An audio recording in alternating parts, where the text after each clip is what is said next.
உங்கள் தந்தி ஒன் தொலைக்காட்சியில் கருடா தினமும் காலை 6 மணிக்கு காண தவறாதீர்கள்.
ஒரே நாடு ஒரே தேர்தல் 16ஆம் தேதி மக்களவையில் இதற்கான மசோதா தாக்கல் செய்யப்படுகிறது. முக்கிய செய்தியாக பார்த்து கொண்டிருக்கிறோம். கூடுதல் விவரங்களை செய்தியாளர் ரமேஷ் வழங்க கேட்கலாம். ரமேஷ் வணக்கம். இந்த மசோதா குறித்தான முழு விவரங்கள் என்ன? வணக்கம். அரசியல் அரங்கில் பெரும் எதிர்பார்ப்பையும் பரபரப்பையும் ஏற்படுத்தி இருக்கக்கூடிய ஒரே நாடு ஒரே தேர்தல் மசோதா வரும் திங்கள், அதாவது டிசம்பர் 16ஆம் தேதி மக்களவையில் அறிமுகம் செய்யப்படுகிறது.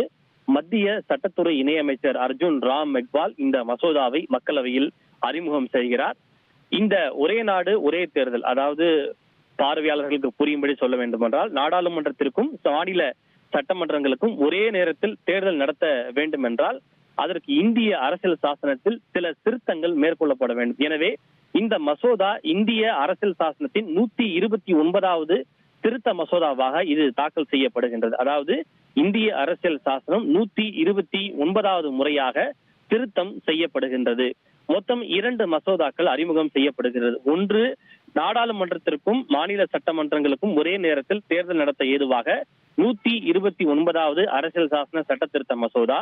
மற்றொன்று, நாடாளுமன்றத்திற்கும் யூனியன் பிரதேசங்களுக்கும், அதாவது புதுச்சேரி, டெல்லி, ஜம்மு காஷ்மீர் உள்ளிட்ட யூனியன் பிரதேசங்களுக்கு ஒரே நேரத்தில் தேர்தல் நடத்த ஏதுவாக மற்றொரு மசோதா. அந்த மசோதாவினுடைய பெயர் யூனியன் பிரதேச சட்டங்கள் திருத்த மசோதா. இதற்காக பல யூனியன் பிரதேச சட்டங்களிலே திருத்தம் செய்யப்பட வேண்டியிருக்கிறது. குறிப்பாக யூனியன் டெரிட்டரி சட்டம் 1963, தேசிய தலைநகர வலய டெல்லி சட்டம் 1991, ஜம்மு காஷ்மீர் மறுசீரமைப்பு சட்டம் 2019. இந்த யூனியன் பிரதேச சட்டங்களில் திருத்தம் கொண்டு வரப்பட்டு யூனியன் பிரதேச சட்டங்கள் திருத்த சட்டம் என மொத்தம் 2 மசோதாக்கள் வரும் திங்கள் அன்று மக்களவையிலே அறிமுகம் செய்யப்படுகின்றது. இது அறிமுகம் செய்யப்பட்ட உடனேயே நிச்சயமாக பல்வேறு எதிர்க்கட்சிகளும் இந்த மசோதாவை நாடாளுமன்ற கூட்டுக்குழுவோ அல்லது தேர்வு குழுவின் பரிசீலனைக்கோ அனுப்ப வேண்டும் என்று கோரிக்கை விடுப்பார்கள். எனவே எதிர்க்கட்சிகளுடைய கோரிக்கையை ஏற்று இந்த மசோதா விரிவான கலந்து ஆலோசனைக்காக நாடாளுமன்ற கூட்டுக்குழு அல்லது தேர்வு குழு அல்லது நிலைக்குழுவினுடைய பரிசீலனைக்கு அனுப்பப்படலாம் என்றே தெரிகின்றது. இந்த அதாவது ஒரே நாடு ஒரே தேர்தலை நடைமுறைப்படுத்துவதற்கு பல சிக்கல் இருக்கிறது. பல சட்ட சிக்கல், பல அரசியல் சிக்கல்கள், பல சவால்கள், பல எதிர்ப்புகள், இப்படி பல விஷயங்கள் இருக்கிறது. இது தவிர இதை நிறைவேற்ற, இந்த மசோதாவை நிறைவேற்ற வேண்டும் என்றால் சிம்பிள் மெஜாரிட்டி மட்டுமே அரசுக்கு போதாது.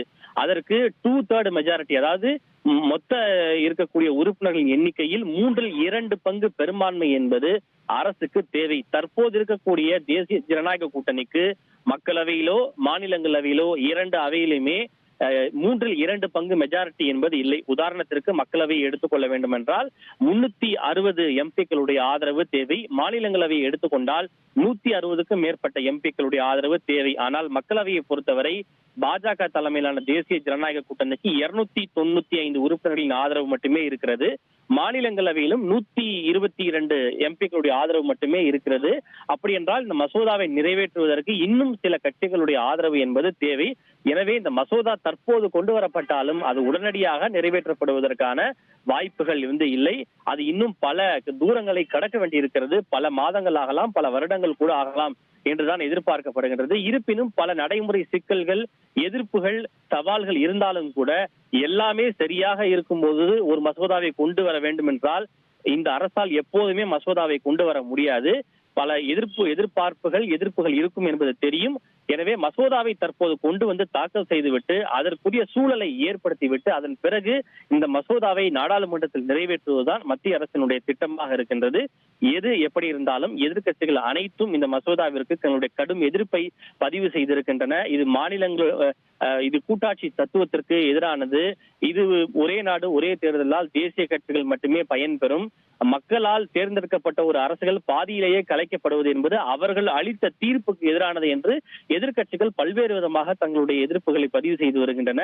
எப்படி இருந்தாலும் இந்த அரசியல் அரங்கிலே பெரும் எதிர்பார்ப்பை ஏற்படுத்தி இருக்கக்கூடிய இந்த மசோதா என்பது வரும் திங்கள் அன்று மக்களவையிலே அறிமுகம் செய்யப்படுகின்றது. அதனைத் தொடர்ந்து புதன்கிழமையோ வியாழக்கிழமையோ மாநிலங்களவையிலும் இந்த மசோதா அறிமுகம் செய்யப்படும் என்று எதிர்பார்க்கப்படுகிறது. உங்களுடைய முழு விரிவான தகவல்களுக்கு நன்றி ரமேஷ்.